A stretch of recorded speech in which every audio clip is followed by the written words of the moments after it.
Добре дошли в медицински център Доктор Хайвазов. Аз съм доктор Хайвазов и съм ортопед-травматолог. Медицинският център е обзаведен с най-добрата и най-съвременната физиотерапевтична апаратура.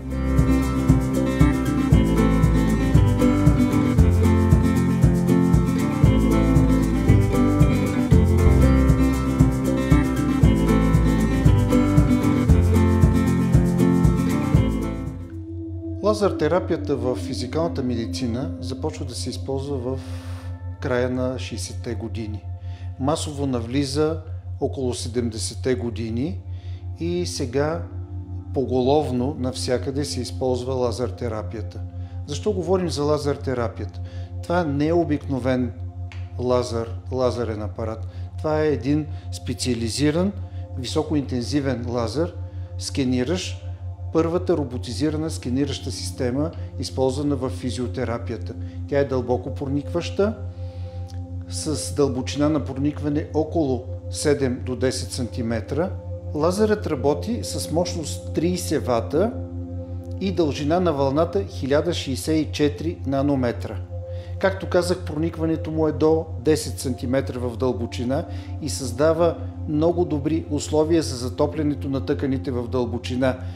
Той повишава тяхната регенерация, намалява възпалението, намалява оттока и оттам повлиява болката.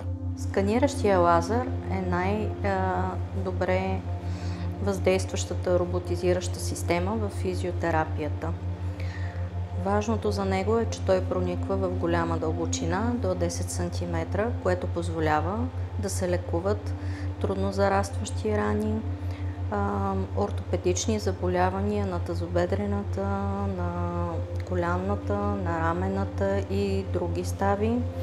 Използва се освен това при плантарен фасциит, при трудно повлияващи се болки, във всички видове следоперативни интервенции за по-бързо възстановяване на тъканите в дълбочина.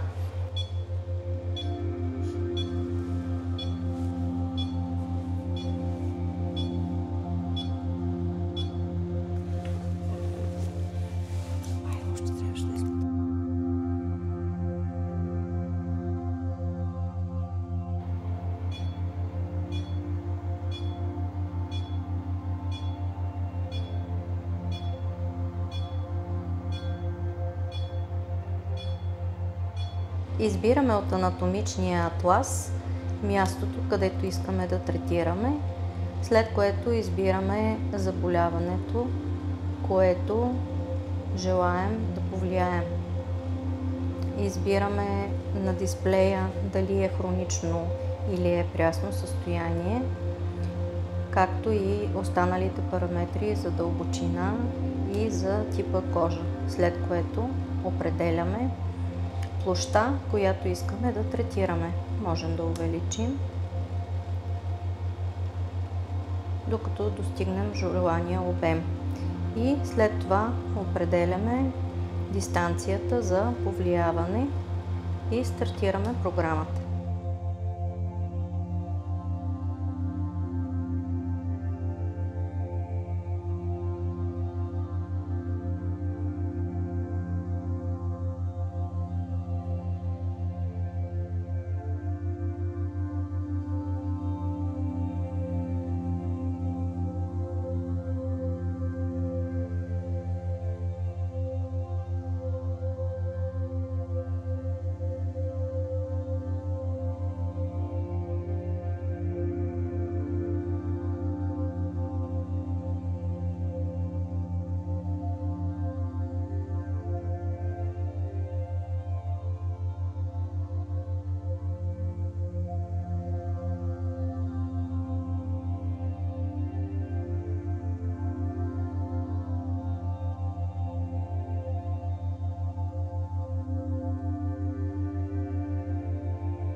Надявам се с вас да не се виждаме за неща, свързани с медицината.